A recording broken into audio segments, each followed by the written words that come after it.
texto que tienen para leer y sobre la base del cual tienen que responder la guía. ¿Lo pudieron ver? Sí, profe. Sí, sí. Perfecto. Ah, bueno, perfecto. Bueno, saben que, no sé si ya han usado Classroom, pero cuando respondan las preguntas pueden responder directamente escribiendo sobre el texto que ustedes abren en Classroom. Lo que sí les conviene para no perder información es hacerla en un texto Word primero y después copiarla y mandarla y poner entregar tarea. Recomiendo hacer eso porque a veces puede pasar que si se cuelga la conexión, no van a poder terminar y les va a quedar el texto por la mitad, y como es un texto y como tienen que escribir un texto relativamente extenso, pueden perder la información. Entonces, lo que les recomiendo es que escriban las respuestas en un texto Word que les queda a ustedes y después pegan la tarea en Classroom y la entregan. Ponen entregar y ya está. Bueno, vamos a comenzar la clase de hoy con el texto de Pardo, como les había comentado. Voy a compartir pantalla. A ver, no. Vamos a empezar a trabajar con el texto. El texto se llama Verdad e historicidad, el conocimiento científico y sus fracturas. Bien. A ver.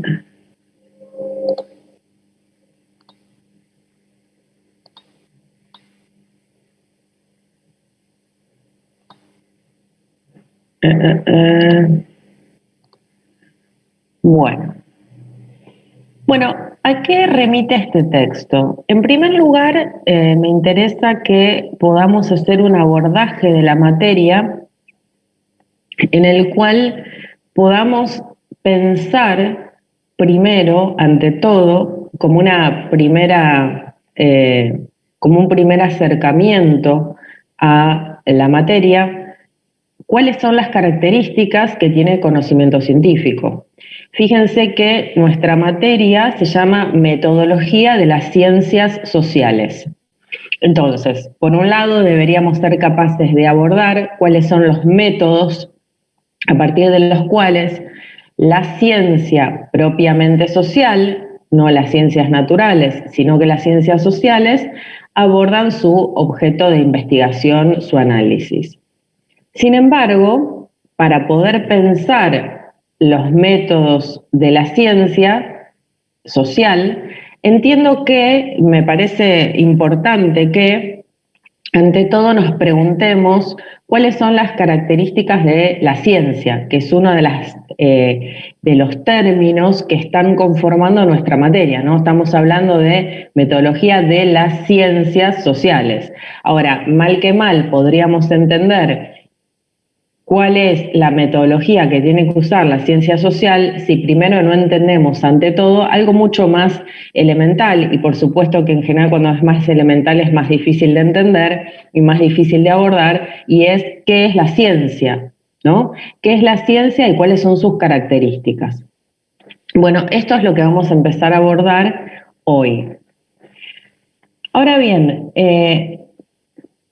digamos que una cosa es definir qué es la ciencia, ¿no? En principio, y otra cosa es dar cuenta de sus métodos. Hoy lo que vamos a hacer, y vamos a detenernos varias clases sobre esta cuestión, lo que vamos a hacer es pensar cuáles son las características del conocimiento científico. Esto implica poder pensar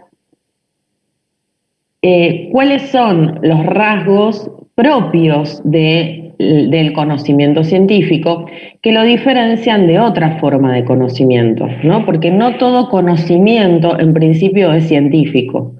Hay conocimientos que son científicos y conocimientos que no lo son. no forma parte de las características propias del conocimiento el hecho de ser científico. Hay conocimientos que son científicos y conocimientos que no.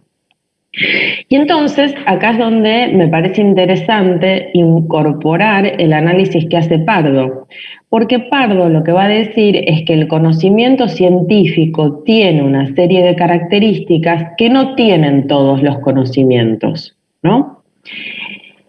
Y que esas características de alguna manera son las que van a permitir entender al conocimiento como conocimiento científico. Bueno, a ver, ¿cuáles son esas características? Ustedes las pueden ver a continuación en la presentación que les traje. Y en principio Pardo identifica 7 características propias del conocimiento científico. Estas características no se agotan en sí mismas. ¿Qué significa esto? Que un conocimiento puede tener carácter crítico y no ser científico. Un conocimiento puede tener un carácter metódico, es decir, tener un método de investigación y no ser científico. Un conocimiento se puede comunicar mediante un lenguaje preciso y no ser científico. Podríamos decir en ese sentido que estas son características en principio necesarias, pero no suficientes para poder dar cuenta del carácter científico del conocimiento, ¿sí? Después vamos a trabajar un poco sobre lo específico de la ciencia en relación con lo genérico, es decir, cuáles son las características propias de la ciencia que tiene que tener en cuanto tal, pero a su vez, cuáles son las características que sí o sí tiene que tener para ser científica, ¿no? Pero bueno, Pardo no hace esta distinción entre rasgos que todo conocimiento tiene en común respecto de los rasgos propiamente científicos del conocimiento y que por lo tanto lo vuelven tal, ¿no? Pero lo que va a hacer es decir, bueno, hay una serie de características que están presentes en el conocimiento científico, analicemos cuáles son. Bueno, y él en primer lugar va a mencionar la importancia del carácter crítico que tiene la ciencia, es decir, el hecho de que la ciencia básicamente es un conocimiento cuestionador, que cuestiona, que indaga, que pregunta, que ante respuestas determinadas intenta debatir esas respuestas o esos planteamientos, que los pone a prueba, por decirlo de alguna manera, ¿no?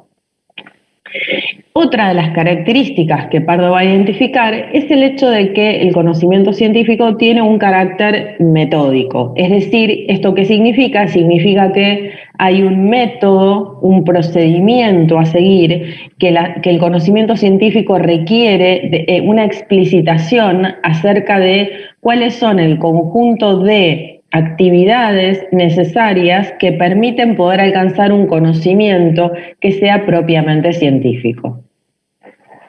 Otra característica que él va a identificar y de la cual va a dar cuenta es que la ciencia siempre, o el saber científico, siempre comunica a través de un lenguaje que tiene que ser preciso. Es decir, que no tiene que estar sujeto a vaguedades, que la explicación tiene que ser lo más exhaustiva posible. Otra característica que Pardo identifica es la sistematicidad, es decir, que básicamente la ciencia se presenta como un conjunto de elementos que tienen que tener algún tipo de orden.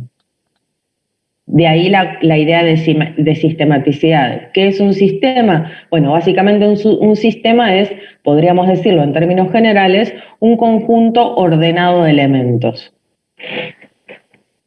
Bien, yo resalté las últimas 3 características, que son la capacidad descriptiva, explicativa y predictiva mediante leyes, el saber fundamentado lógica y empíricamente y la pretensión de objetividad, que las vamos a desarrollar a continuación, porque son 3 características que me parece que son centrales en lo que refiere al conocimiento científico propiamente. Es decir, que la ciencia, y fundamentalmente la ciencia moderna, después vamos a ver que a lo largo de la historia de la humanidad, la ciencia o lo que se entendía por ciencia se fue modificando, ¿no? Pero lo que solemos entender por ciencia moderna tiene una característica particular, y es que la ciencia moderna busca explicar los fenómenos a través de leyes.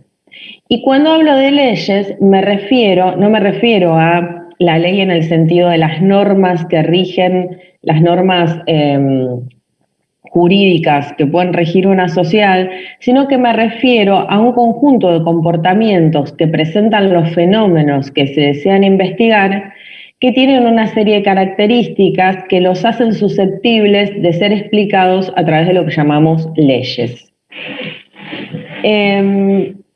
Ahora vamos a ver a continuación qué es una ley, ¿no?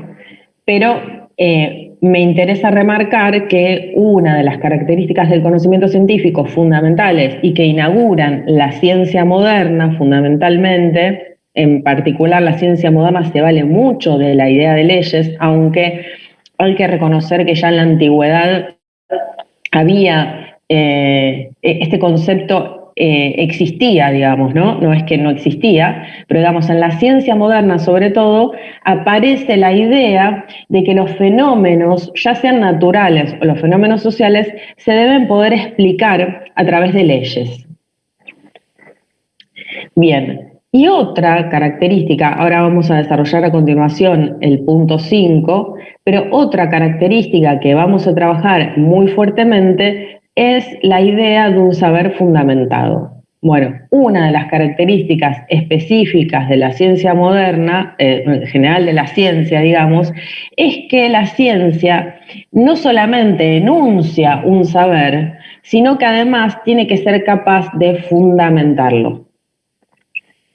Y ese fundamento no puede ser cualquier fundamento. Por ejemplo, la ciencia no se basa en fundamentos del tipo la mesa existe porque la creó Dios, ¿no? Sino que el fundamento tiene que tener ciertas particularidades. Esas particularidades tienen una conexión con el fundamento lógico y el fundamento empírico, ¿sí? Y a su vez, otra de las grandes y famosas características del conocimiento científico tienen que ver con la pretensión de objetividad. Objetividad, digamos, en el sentido de buscar comprender la naturaleza de los fenómenos naturales o sociales,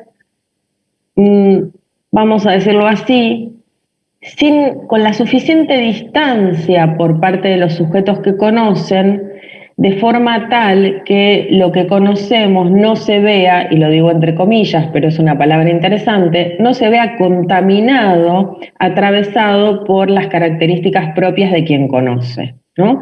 Como si tuviese que haber cierta distancia prudencial entre el sujeto que conoce y el objeto que se investiga. Esa distancia entre el sujeto que conoce y el objeto que investiga, por supuesto que es problemática. Ya vamos a ver por qué. En primer lugar, uno podría preguntarse, ¿para que haya objetividad? Lo pongo así como casi como algo gracioso, ¿no? ¿A cuánta distancia tendría que estar el sujeto del objeto para poder conocer? ¿A cuántos metros de distancia tendríamos que estar? Por supuesto que no se trata de medir en términos de longitud en metros o en centímetros, no se trata de medir la longitud entre la distancia física entre el sujeto y el objeto, sino que se habla de cierta distancia que tiene que ver con la imparcialidad, con el hecho de que el sujeto no involucre cuando conoce sus prejuicios, sus inclinaciones, sus propias experiencias, lo cual ya cuando lo empiezo a decir parece ser bastante difícil de lograr, ¿no? Con lo cual vamos a tener que analizar un poquito mejor qué es esto de la pretensión de objetividad, en qué sentido hablamos de objetividad.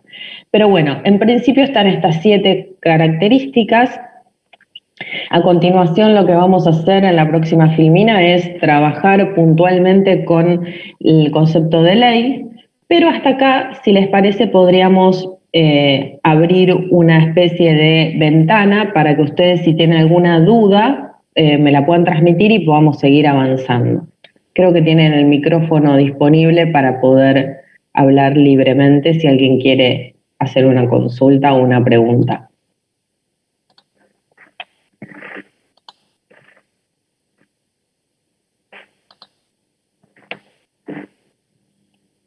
¿No? Bueno, si no hay, seguimos adelante.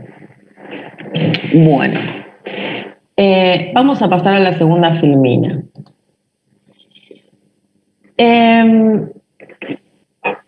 Bueno, yo cada vez que ingreso a este tipo de pantallas donde se reflejan, digamos, de alguna manera los problemas o las características del conocimiento científico, me resulta muy difícil exponer esto porque tiene muchas complejidades, ¿no? Y cada vez que hago una exposición siento que, o tengo la sensación de que estoy diciendo algo que de alguna manera es falso. Así que vamos a ir despacio.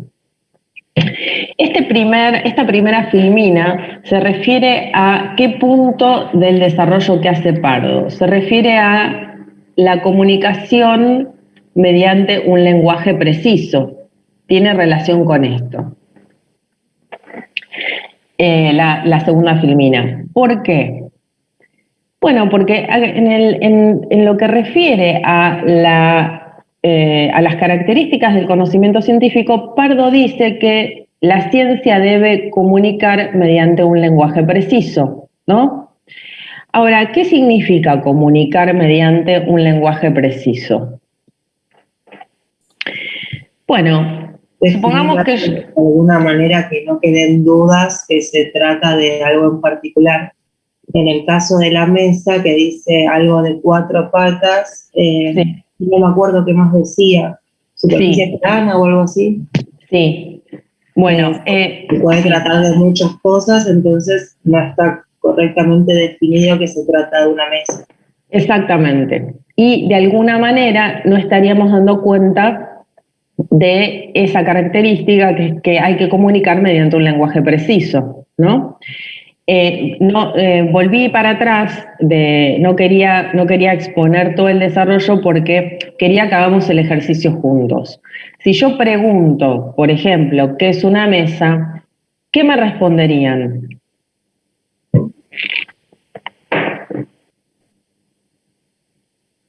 ¿Alguna definición de mesa que me quieran dar? No sé, puede ser, no sé, un objeto cuadrado o circular con 4 patas. Bien, Que se usa para apoyar cosas o para comer, no sé. Claro, muy bien. O sea, fíjate, está muy buena tu definición, porque vos diste una serie de características, un objeto, dijiste, vamos a escribirlo acá, porque está bueno lo que dijo la compañera. A ver.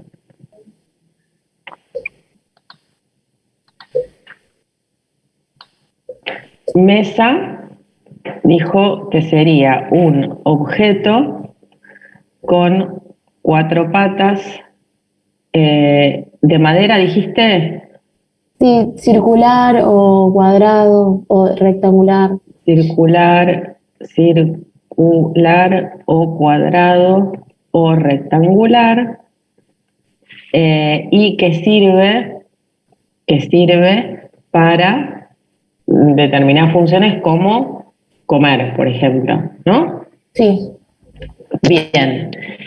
Fíjense, en primer lugar, acá hay un conjunto de características, no hay una sola característica. Ahora, supongamos que yo me quedara con la primera expresión, con la idea de que la mesa es un objeto. ¿Qué pasa ahí? ¿Está adecuadamente definido lo que es una mesa? No. No, ¿por qué? Porque todo puede ser un objeto, o sea. Obvio, claro. Un libro es un objeto. Exactamente. Quiere decir que si yo dijese, por ejemplo, la mesa es un objeto, no sería adecuada esa definición. Hay algo que está fallando en esa definición y tiene que ver con que la definición que estoy dando es demasiado general. Tan general que dentro de la definición de mesa se pueden involucrar un montón de objetos que no son mesas. Sí, alguien iba a decir algo. Sí, se podría decir que es ¿cómo es? Un mueble directamente. Bueno, podríamos poner acá un mueble. Y tampoco tiene siempre 4 patas, es como que muy... Claro. Puede tener 3. Exactamente. Fíjense, por eso, acá empiezan los problemas. Cuando queremos plantear que hay que comunicar mediante un lenguaje preciso, empiezan los problemas. Porque, primero, alguien da una definición, se encuentra con que esa definición es demasiado general y alguien dice, no, vamos a dar otra definición, vamos a precisar mejor. Decir que la mesa es un objeto, ¿es algo más preciso o más general que decir que la mesa es un mueble? Profe. General. ¿Qué es más preciso? ¿Decir la mesa es un objeto o la mesa es un mueble? ¿Qué es más preciso? Mueble. Mueble, ¿no? Mueble. Decir la mesa es un mueble. Ahora, fíjense, mesa es un objeto, mesa es un mueble. ¿Sí? Esta definición es más precisa. Ahora, pregunto, ¿logramos dar con la definición de mesa? No. Agustín levantó la mano. Podés hablar. Gracias. Quería decir que de vez en cuando, en algunos casos, mientras más general sea una definición, va a sonar contradictorio lo que voy a decir, es más precisa. Por ejemplo, en una parte de lo que escribimos, de lo que escribió en la pantalla, sí, dice de madera. No siempre una mesa es de madera. Bien. No sé si me expliqué. Sí, te explicaste perfecto. Lo que estás diciendo es, vamos a poner esto, mesa, algo de madera, vamos a poner, ¿no? Supongamos. ¿Sí? Vamos a ver las 3 definiciones. Mesas son objetos demasiado generales, ya sabemos por qué. Porque hay objetos que no son mesa, hay objetos como por ejemplo los libros que no tienen las características de una mesa. Por lo tanto, el problema con esta primera definición es que es demasiado general. ¿Sí? Si vamos a esta definición, lo que nos encontramos es que esta definición, la mesa es un mueble, es mucho más precisa que esta, que decir que la mesa es un objeto. Sin embargo, no nos alcanza con esta definición porque sigue habiendo muebles que no son mesas. Por ejemplo, la silla es un mueble y sin embargo no es una mesa, con lo cual estoy involucrando dentro de la definición de mesa algo que no es mesa como son la silla, cuando la defino como mueble. Y acá el compañero dice algo muy interesante, que esta definición es demasiado restringida, porque cuando decimos la mesa es algo o es, vamos a poner, objeto de madera, que es objeto es demasiado general. Pero cuando lo acoto y digo, no, lo vamos a acotar, no se trata solo de que sea un objeto, sino que además es un objeto que tiene un material específico, madera, entonces de esa manera, agregándole la palabra madera, acoto la definición, la vuelvo más restringida. Sin embargo, esa restricción es demasiado estricta. ¿Por qué? Porque hay mesas que no son de madera y sin embargo son mesas. Entonces, lo que dice Agustín es completamente cierto. Podemos incluir dentro de la definición alguna característica que sea tan restrictiva que deje afuera un montón de mesas en tanto mesas. ¿No? Por ejemplo, yo podría tener en mi casa una mesa de vidrio, hecha de material de vidrio, supongamos, ¿no? Quiere decir que el material no puede ser definitorio de la mesa en cuanto tal. ¿Sí? Entonces, ¿qué problema tenemos con la cuestión de la definición? Que cuando definimos podemos incurrir en el riesgo de ser demasiado generales, ejemplo, mesa es un objeto, la mesa es un objeto, o que podemos ser demasiado restrictivos en la definición de forma tal que dejamos afuera objetos que forman parte de la definición. Por ejemplo, como decir la mesa es un objeto de madera. De aquí, de esta cuestión, es que surge lo que solemos denominar en filosofía, y ya Platón en el siglo IV lo plantea en estos términos, y es justamente que la definición es un problema. Definir es un problema. De ahí que históricamente, en la filosofía tanto antigua como medieval y como moderna, se presenta el problema de lo que solemos llamar el problema de la definición. Cómo definir adecuadamente un objeto, ¿sí? Nos quedan 5 minutos, con lo cual lo que vamos a hacer es, yo voy a exponer algunas características más en estos minutos, hacemos un recreo de 5 minutos y volvemos a ingresar, ¿les parece? Ok. Bueno, Sí. entonces, lo primero que tenemos que pensar para abordar el problema de la definición, y esto es algo que me interesa que ustedes después lo piensen y lo tengan muy presente a lo largo de toda su carrera profesional. La mesa o el objeto que queremos definir tiene dos rasgos, la definición, por decirlo de alguna manera. Tenemos que identificar dos rasgos en el proceso de definir. Lo que solemos llamar el rasgo genérico y el rasgo específico, ¿sí? El rasgo genérico son aquellas características que el objeto que queremos definir tiene en común con otros objetos que no son el objeto que queremos definir. Por ejemplo, supongamos que tenemos una mesa y una silla. Yo quiero definir qué es la mesa. Bueno, si quiero definir mesa y yo veo que la mesa es un mueble, y digo la mesa es un mueble, eso es parte de la definición de la mesa, pero es una definición o una característica que la mesa comparte en común con la silla. Por lo tanto, la definición de mesa en cuanto mueble es demasiado general. ¿Por qué? Porque es un rasgo que la mesa comparte con otros objetos que no son mesa, como por ejemplo la silla. Entonces, tenemos por un lado el rasgo genérico y por otra parte el rasgo específico. ¿Qué es el rasgo específico de la definición? Es aquella característica propia de lo que quiero definir que vuelve ese objeto un objeto singular que lo diferencia de los demás. ¿Sí? Entonces, cada vez que pensemos en una definición, tenemos que ser capaces de distinguir el rasgo genérico del rasgo específico, aquello que es el componente genérico de la definición del componente específico de la definición. Dejo la pregunta planteada y volvemos en 5 minutos. ¿Se puede pensar en la posibilidad de armar una definición dejando de lado el rasgo genérico y considerando solo el rasgo específico? Y al revés, ¿se puede pensar en la posibilidad de una definición dejando de lado el rasgo específico y tomando solo el rasgo genérico? Bueno, esto es una pregunta que les dejo.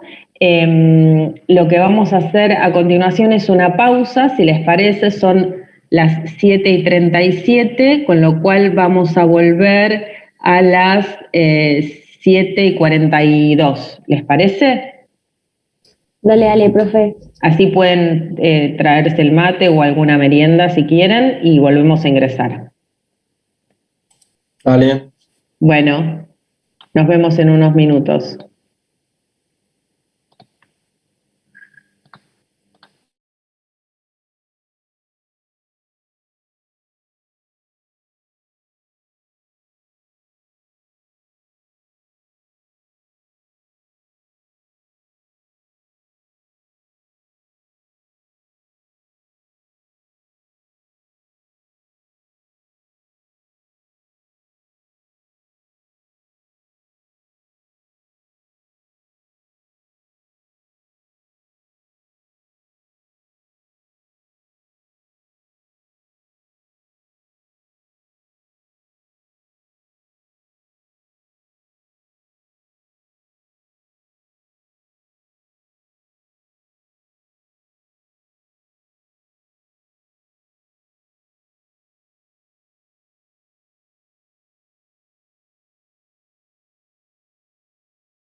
poder compararlos con los demás y darme cuenta de que esa característica está presente solo en el objeto que quiero definir.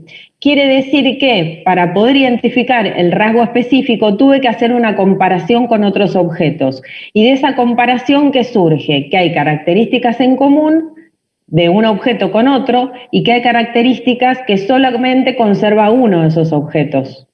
¿Sí? Entonces, tanto el rasgo específico como el rasgo genérico son dimensiones de la definición que permiten dar una definición adecuada. Ahora, el rasgo específico de un objeto no lo puedo conocer si no lo comparo con otros objetos, de forma tal que pueda decir, este rasgo o esta característica de este objeto es algo que tiene en común con otro objeto, por lo tanto es un rasgo genérico. Esta otra característica que estamos analizando no está presente en un objeto y no está presente en el otro, por lo tanto es propia del objeto en el cual está presente y no del otro. Entonces, ¿qué es una definición? Bueno, de alguna manera podríamos decir que una definición es una comparación, ¿no? Surge del resultado de comparar unos objetos con otros. Y de esa comparación, a partir de esa comparación, vamos a poder detectar las características que ese objeto comparte en común con otros, de las características que ese objeto no comparte con otros. ¿Sí? Pero al mismo tiempo no puedo dar cuenta del rasgo genérico sin dar cuenta del rasgo específico y no puedo dar cuenta del rasgo específico sin dar cuenta del rasgo genérico. De alguna manera, ambas características de la definición, ambos rasgos tienen que estar presentes en el proceso de definir. ¿Por qué? Porque definir es comparar, ¿sí? Definir es comparar una cosa con otra, ¿está bien? Entonces, una pregunta. Sí. ¿Puede ser que el rasgo específico también empiece a ser específico gracias al rasgo genérico? Porque no sé, recién me ponía a pensar en el caso de la mesa y uno dice, bueno, que es un rasgo genérico, puede ser un mueble. ¿Y qué podría ser específico? Y que capaz es el único mueble o el principal en donde se come. Pero si uno solamente dice, bueno, se come, porque como que hay mucho más para hablar. Exacto. En realidad, el rasgo específico solamente lo puedo llegar a conocer a partir de ver los rasgos genéricos también, ¿no? O sea, yo puedo decir, este es rasgo específico, o sea, esta es una característica específica, por ejemplo, la mesa se caracteriza o se diferencia de la silla por la funcionalidad, porque la mesa se usa para una cosa y la silla para otra, supongamos que esa sería el rasgo específico, supongamos que el rasgo específico de la mesa tiene que ver con la función que cumple la mesa, que es algo que podemos discutir igual, ¿no? Pero supongamos que es eso.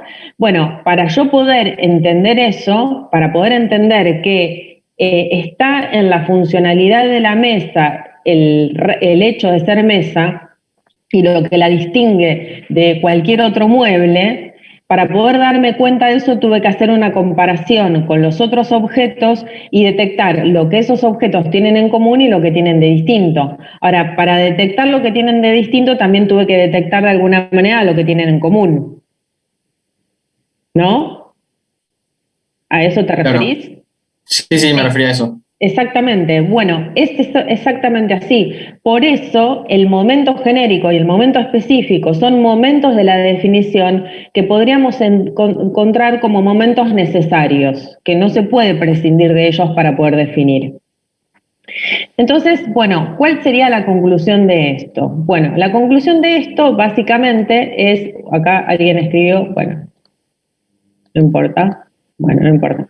La conclusión de esto es que cuando se da una definición es preciso identificar la característica específica que tiene aquello que queremos definir y que lo diferencia del resto de los objetos. Por lo tanto, cuando alguien dice la mesa es un objeto, esa definición es demasiado general. Cuando alguien dice la mesa es un mueble, esa definición sigue siendo demasiado general. Quiere decir que debemos ser capaces, para poder definir adecuadamente, dar cuenta de una del rasgo, de la nota específica o de la singularidad que tiene ese objeto que queremos definir. Esto me parece muy importante que lo puedan pensar, y me interesa, más allá de nuestra materia, de que aprueban la materia, ahora voy a decir una pregunta, voy a anunciar una pregunta de parcial para motivarlos en esta materia, pero me interesa que este problema lo tengan muy claro. ¿Por qué? Porque todo el tiempo nos encontramos, todo el tiempo yo leo en los medios de comunicación sobre todo, pero incluso en las instituciones en las que uno después trabaja, ya sea en una institución privada o en una institución pública, todo el tiempo cuando se están haciendo referencia a distintas cuestiones, se confunde la definición de algo de lo que queremos hablar y se confunde lo genérico con lo específico, ¿no? Se confunde todo el tiempo eso. Entonces ustedes lo que tienen que ser capaz de dar cuenta es de siempre tener presente cuál es la nota específica que hace que un objeto sea lo que es. Esto es difícil de hacer. O sea, el poder encontrar los rasgos específicos de un objeto en comparación con sus rasgos genéricos es algo difícil, es algo que exige un ejercicio intelectual relativamente intenso dependiendo de lo que queremos definir. Al punto tal se vuelve esto tan importante, esta definición, el concepto de definición, y hasta tal punto es difícil que a veces hay ríos de tinta escritos sobre algún objeto específico, ¿no? Yo creo que, bueno, ustedes ya habrán leído algunos libros que tienen algún tema a desarrollar y que el libro tiene ese título del tema que se quiere desarrollar o del objeto que se quiere conocer. Por ejemplo, voy a poner un ejemplo, ¿no?, de los libros que he frecuentado o que, por ejemplo, hay autores que titulan su libro El capital en el siglo XXI. Por ejemplo, Piketty, ¿no? ¿Y qué denota ese título? Que Piketty va a intentar entender la naturaleza del capitalismo en el siglo XXI. Ahora, para poder detectar la naturaleza del capitalismo en el siglo XXI, hay que poder ser capaz de diferenciar qué es el capitalismo. Para poder saber qué es el capitalismo tenemos que primero dar una definición que va a ser seguramente muy pobre, muy general, pero podríamos decir, por ejemplo, el capitalismo es un sistema. ¿Qué tipo de sistema? Un tipo de sistema económico. Bien. ¿Y en qué se diferencia este sistema económico de otros sistemas económicos? Bueno, en que este sistema económico está regido por una rentabilidad a diferencia de otros sistemas económicos donde el móvil era otro, por ejemplo, ¿no? Entonces, ¿qué es lo que tiene en común el sistema capitalista con otros regímenes de producción? Bueno, que son sistemas de organización de la producción social. ¿Cuál es la diferencia? Bueno, que el sistema capitalista se caracteriza, por ejemplo, por perseguir una rentabilidad. Ahora, Piketty quiere analizar el capital en el siglo XXI, no el capital en cualquier momento. Y entonces uno a continuación se tiene que preguntar, ¿y en qué se diferencia el capital del siglo XXI del capital en el siglo XVIII, XIX? ¿Hay alguna diferencia o era todo lo mismo? ¿No?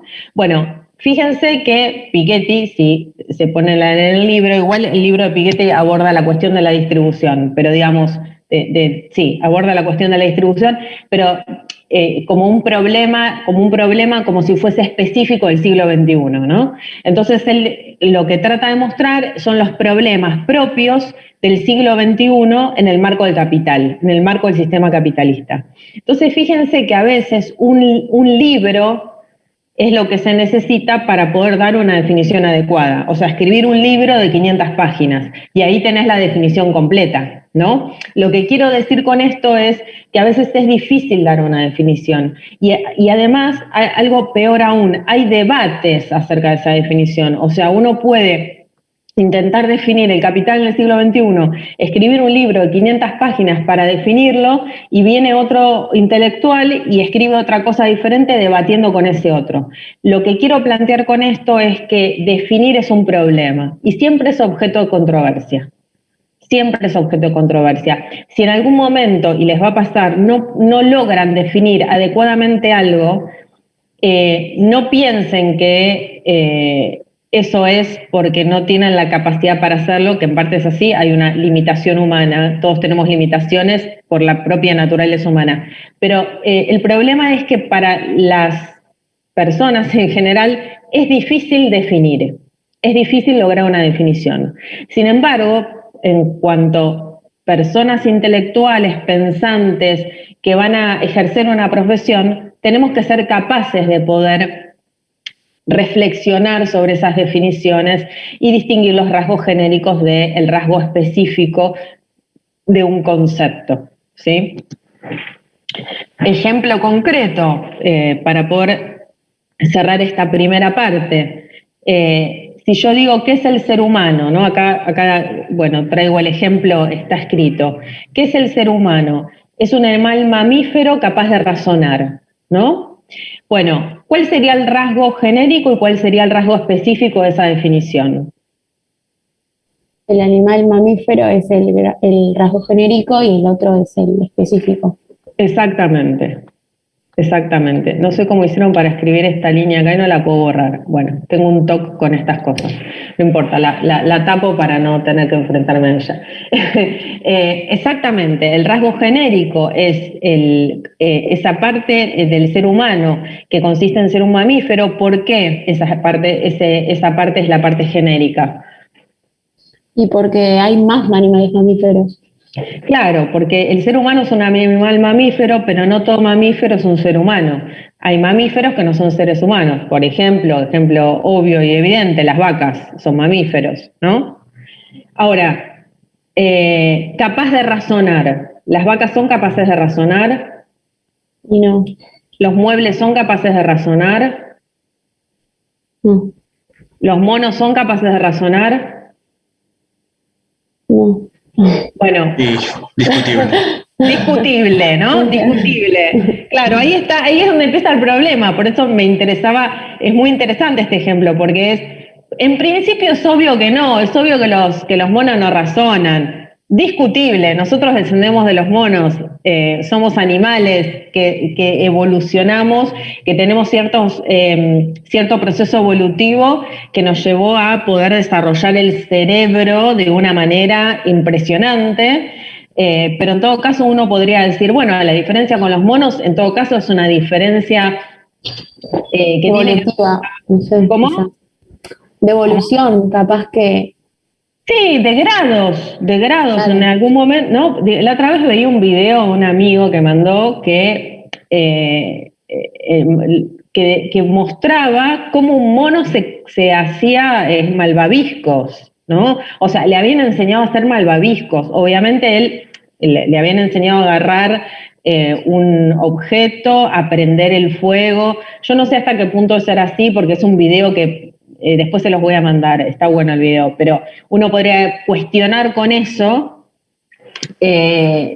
los rasgos específicamente humanos respecto de los animales, ¿no? O sea, como que si hubiese una cuestión de grados en todo caso, no una cuestión de diferencia cualitativa insondable, donde nosotros somos los que razonamos y el resto no puede razonar, o no puede aprender. En un momento se decía, por ejemplo, que la diferencia entre el ser humano y los animales era que los seres humanos usan herramientas. Bueno, vayan a mirar la naturaleza cómo usan herramientas los distintos animales, ¿no? Entonces, digo, es discutible esto de qué es lo específico de un concepto. Más que discutible, lo pondría así, es problemático, incomoda discutir esto. Por eso, en general, todo lo que incomoda se oculta, se esconde. Y entonces termina sucediendo que en las discusiones de agenda pública, donde hay que ganar discusiones más que pensar, todas estas cuestiones se entremezclan, se vuelven un poco caóticas, nadie entiende muy bien, llega un momento que hay tantas discusiones sin desarrollar que ya no se sabe bien de lo que estamos hablando, ¿no? Porque se confunde todo el tiempo el rasgo específico en el rasgo genérico del problema. Entonces, o de lo que se está queriendo exponer. Entonces, bueno, esto me parece un abordaje importante, el problema de la definición. Es un problema que desarrolla ya Platón en el siglo IV a.C., que se denomina así, es el famoso problema de la definición. ¿Cómo definir adecuadamente un objeto? Entonces, fíjense que ya cuando abordamos esta primera característica del conocimiento científico, que es la capacidad descriptiva y explicativa, ya nos encontramos con que la capacidad de describir, la capacidad de conceptualizar, la capacidad de definir, ya es un problema. Empieza a ser un problema. Además de que el lenguaje tiene otros problemas. La clase que viene vamos a trabajar un poquito con eso, pero nunca, en algún punto, a veces cuando hablamos, cuando nos comunicamos, hay malos entendidos. Y esos malos entendidos tienen que ver con un problema estructural que hay en el lenguaje, que es que nunca es el lenguaje lo suficientemente preciso como para que podamos definir específicamente lo que queremos definir. De ahí que a veces surgen malos entendidos entre las personas, entre los científicos y en la ciencia misma, ¿no? Donde parecería que hay un agujero ahí, que el lenguaje no logra terminar de plasmar adecuadamente, de manera totalmente precisa lo que se quiere decir, ¿no? Pero bueno, el desafío, cuando se intenta dar una definición, es precisamente el poder detectar los rasgos genéricos de los rasgos específicos. Hay un autor que, yo tengo un libro en casa que todavía no lo leí, pero me llama mucho la atención el título. Me resulta muy atractivo el título y me causa cierta gracia, o sea, me da como... Me genera como, me parece hasta muy simpático y hasta hecho a propósito, como una ironía el título de ese libro. Es un libro que escribió Ezequiel Martínez Estrada. Yo sé que ese libro, si bien no lo leí, es sobre el peronismo. Y el título de ese libro se llama así, ¿qué es esto? ¿No? Entre signos de pregunta. ¿Qué es esto? Esto. Y fíjense que la palabra esto es tan general que no se sabe de lo que estamos hablando. Entonces me causó mucha gracia porque además Ezequiel Martínez Estrada era un erudito impresionante. Entonces me gustó mucho ese juego del lenguaje en el cual él, siendo un erudito, expone un título tan general que no se sabe de lo que va a hablar si uno lee el título. Cuando uno lee un título de un libro que dice ¿qué es esto? Es muy gracioso porque en general los libros se titulan en torno del objeto que se quiere indagar, ¿no? Y entonces él, bueno, de alguna manera hace un juego con esto y dice y titula su libro sobre el peronismo ¿qué es esto? ¿No? Como que no se sabe qué es un esto, digamos, ¿no? Bueno, me parece como muy divertido y muy interesante eso. Pero eso uno se da cuenta que es divertido e interesante a la luz de reconocer que hay un problema en la definición. Que la definición, vamos a ponerlo en estos términos, que la definición encierra un problema estructural, por decirlo de alguna manera, ¿no? Que definir adecuadamente es un objetivo para poder conocer, o sea, para poder conocer debemos definir adecuadamente, o mejor dicho, conocer es definir, ¿no? Conocer es definir, porque conocer es poder diferenciar lo propio de un objeto de lo que ese objeto comparte con otros. Y al mismo tiempo, esa definición de alguna manera tiene un carácter muchas veces, o en general, un carácter problemático, o la definición se puede llegar a volver transitoria. Es decir, lo que hoy identificamos como específico, mañana puede no serlo. Entonces, bueno, acá les presento el primer problema de la materia, ¿no? Un problema que se presenta, que yo lo presento en esta materia, pero va a ser un problema que a mi juicio consiste, digamos que el problema, por ser estructural, de alguna manera, nos obliga a convivir con él. Es un problema que no tiene solución más que la búsqueda permanente de esa diferencia en la definición, donde se busca trazar la línea que demarca aquellos rasgos que son genéricos de aquellos rasgos que son específicos, ¿no? Y entonces este problema, de alguna manera, creo yo, es un problema con el que tenemos que convivir, no es un problema que podamos resolver. Y esto significa que, vamos a ponerlo al revés, lo voy a poner como pregunta, ¿esto significa que no podemos definir? No, no significa que no podemos definir. Lo que significa es que definir es una situación, un ejercicio problemático. Eso es el punto. Porque si yo dijese no se puede definir, entonces tendríamos que renunciar a la posibilidad de toda definición y por lo tanto tendríamos que renunciar a la ciencia como tal. Y me parece que hay una diferencia entre plantear la definición como un problema y plantearla como algo que no se puede alcanzar. Son dos cuestiones diferentes.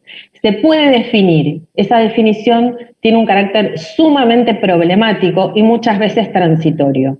Entonces tenemos que ser cuidadosos cuando damos una definición, ¿sí? Una cosa que quería subrayar, que me parece interesante cuando pensamos en la definición de Mesa, Aristóteles es un filósofo de la antigüedad, atribuía en general el rasgo específico de las cosas a su función, ¿no? O sea, lo específico de un objeto siempre se encontraba relacionado con la función que cumplía ese objeto, ¿sí? Así que bueno, eso quería simplemente plantear. Pero es básicamente poder trabajar con la definición e implica enfrentarse a todos estos dilemas y a estos problemas. Bueno, ¿hay alguna duda con respecto a esto? Me imagino que muchas, pero bueno, los escucho.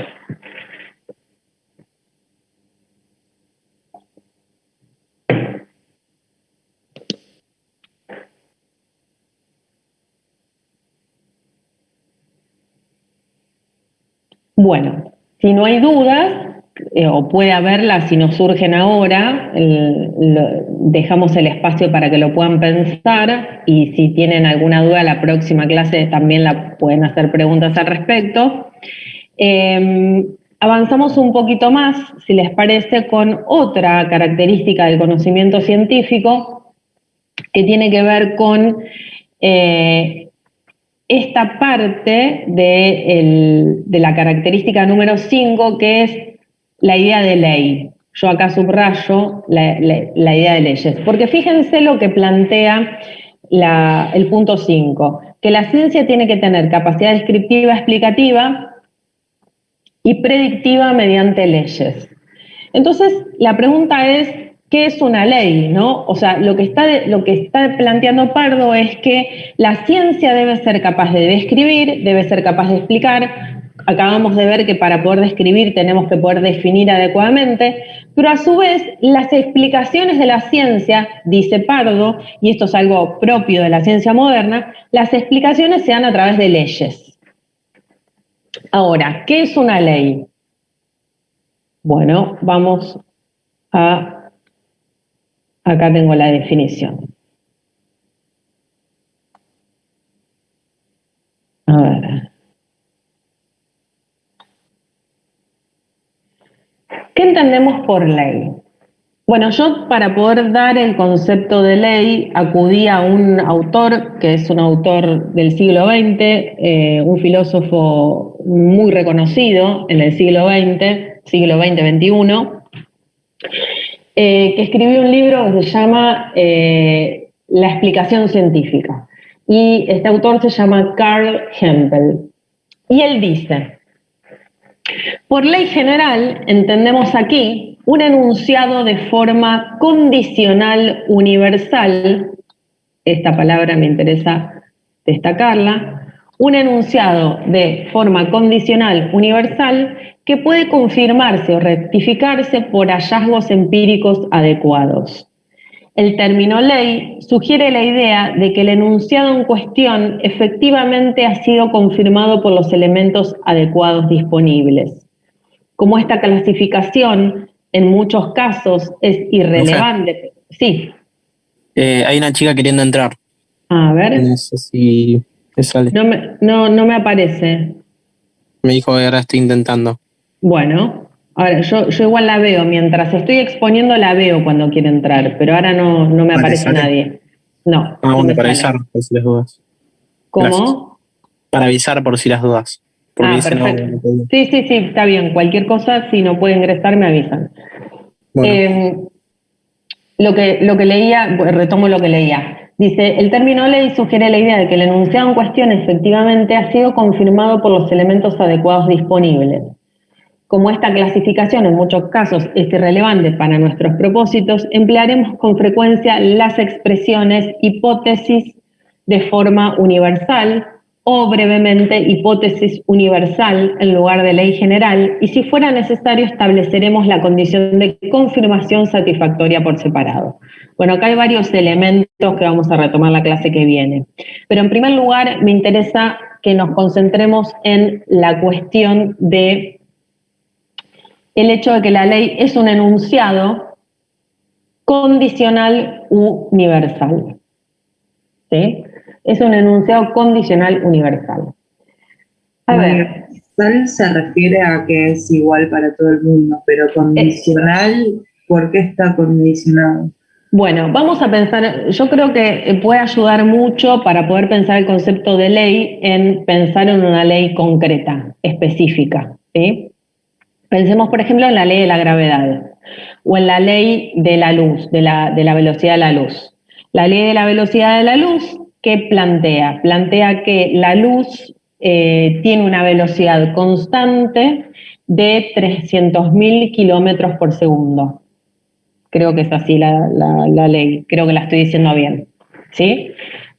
Bueno, pues me interesan los temas de física, soy bastante ignorante con las cuestiones de física, pero me interesan mucho y estoy estudiando a poquito esto. Entonces, digo, la luz tiene esa velocidad, ¿no? Ahora, ¿por qué decimos que este enunciado, la luz, tiene una velocidad constante y esa velocidad equivale a 300.000 kilómetros por segundo? ¿Por qué decimos que eso es una ley? Pensemos en eso.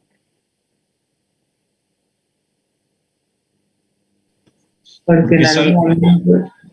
¿Cómo? Porque es como algo universal que da pie a otros conocimientos científicos. Sí, ahora, ¿qué significa que es universal? Que siempre es así, que aplica para otras cosas.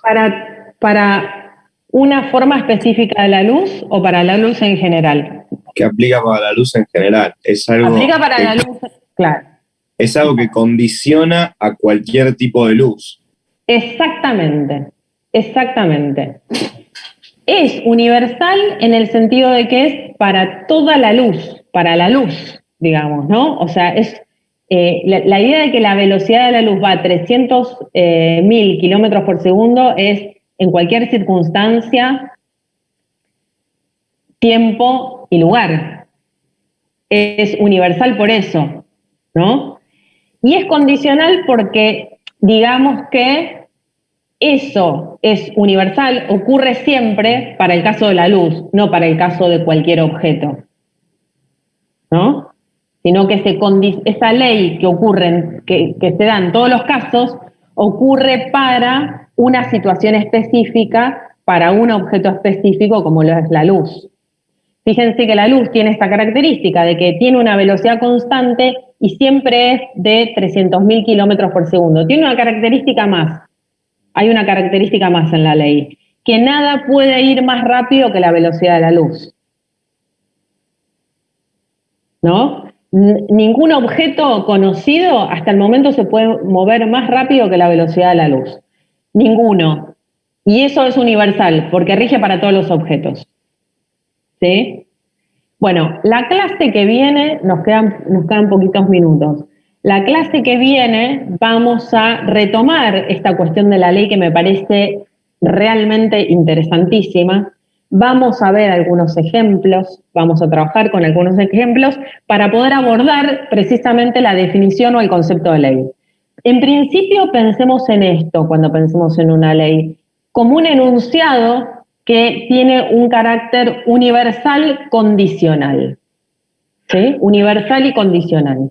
pero la ley tiene esta característica específica de que no se trata, fíjense, ¿cuál es el rasgo genérico del concepto voy a resaltar en amarillo? ¿Cuál es el rasgo genérico de esta definición resaltada en amarillo? Enunciado. Enunciado, claro, porque cualquier cosa que enuncio es, digamos, cualquier cosa que digo puede ser un enunciado sin ser una ley.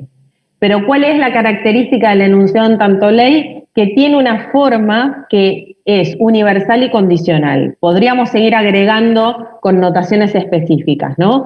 Pero en principio es esto, es un enunciado que abarca un objeto específico, que se refiere a un objeto específico, pero que rige para todos los casos de ese objeto, y en ese sentido es universal. Esta definición de universalidad es fundamental, central para la ciencia, central. La clase que viene vamos a ver por qué. Bueno, quedan unos poquitos minutos. No sé si alguien tiene una duda. Bien, Alexia que dijo que aplica para todo, es exactamente así, aplica para todo dentro de las condiciones establecidas. Bueno, les pido entonces que empiecen a trabajar vamos a dejar de compartir la pantalla, que empiecen a trabajar con el texto de Pardo, que empiecen a tratar de responder la guía de preguntas. Una pregunta posible de examen va a ser, por ejemplo, en relación con la definición, la idea de si se puede prescindir o no de los rasgos específicos y genéricos para poder dar adecuadamente una definición, ¿no? Recuerden esta idea, piensen esta idea de que la definición de alguna manera es una comparación. ¿Sí? Es una comparación, es un ejercicio de comparación de un objeto con otros. Bueno, entonces si les parece, nos vemos la clase que viene. Varios me preguntaron, profe, hoy nos reunimos. Sí, todos los martes y todos los viernes a las 7 nos encontramos acá. Profe, ¿cuál era la pregunta del parcial? La pregunta del parcial es básicamente si se puede dar una definición solamente apelando a los rasgos genéricos o solamente apelando a los rasgos específicos, o se necesitan de ambos aspectos. Gracias. Piensen un poco en eso y en todo caso la clase que viene retomamos tanto el problema de la definición como el concepto de ley. ¿Les parece? Bueno. Sí, profe. Bueno, nos vemos el viernes entonces. Acuérdense todos los martes y todos los viernes a las 7. Gracias. Buenísimo, profe. No, profe, nos vemos. Un beso. Muchas gracias. Hasta luego. Nos Chau. vemos. Que tengan buena semana. Chau. Chau. Igualmente. Un buen día.